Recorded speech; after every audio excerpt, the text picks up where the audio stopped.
Bisognava cercare ad Agrigento delle aree per depositarvi la frazione secca della differenziata.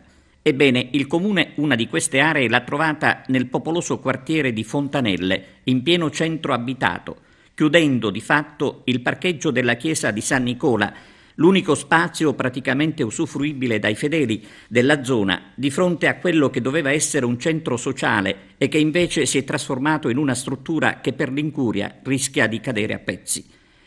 Le critiche nei confronti dell'amministrazione comunale in queste ore si sprecano e c'è chi punta il dito sull'abbandono del quartiere mai tenuto in considerazione da chi si è succeduto a Palazzo dei Giganti.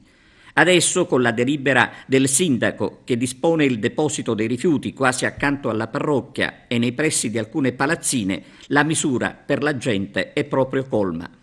Dal canto suo il parroco Don Sebastian si dice amareggiato per la scelta del comune, una scelta, dice il sacerdote, che rappresenta una mancanza di rispetto non solo per la parrocchia, ma per tutta la comunità che abita a Fontanelle. Una scelta che non si può condividere, quella del comune. Anche il parroco questa mattina si è detto contrariato abbastanza.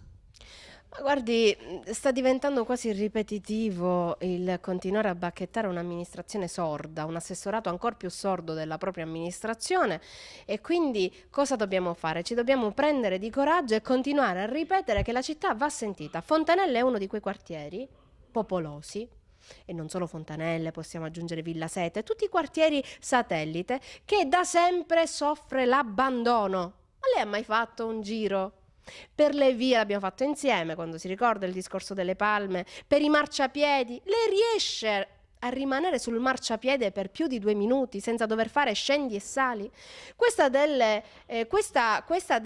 Dei cassonetti, della zona recintata, è semplicemente l'esempio di un'amministrazione che non sente i quartieri, che non dialoga e che non, pur chiedendo collaborazione in maniera dittatoriale a volte, tra virgolette, in maniera in senso ampio e lato, continua a non ascoltare quei cittadini che in questo momento stanno penando per disservizi che non sono per loro responsabilità, ma che pagano fior di quattrini. Possiamo dire, restando nell'argomento, che il sindaco non conosce manco la zona che ha deliberato di chiudere?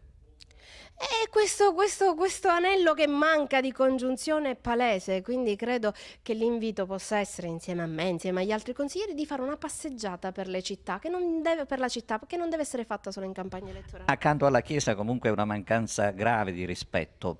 Ultimamente il rispetto in generale è un qualcosa che manca, il rispetto istituzionale, e molte volte anche su temi più importanti quale può essere quello religioso, però io non mi soffermerei solo a questo. Io direi che il dialogo è importante, si poteva anche dialogare con il parroco della zona per riuscire a collaborare. Quando si chiede collaborazione, innanzitutto bisogna mettersi a disposizione e bisogna essere propensi. Se non c'è questa propensione, parliamo solo di aria fritta.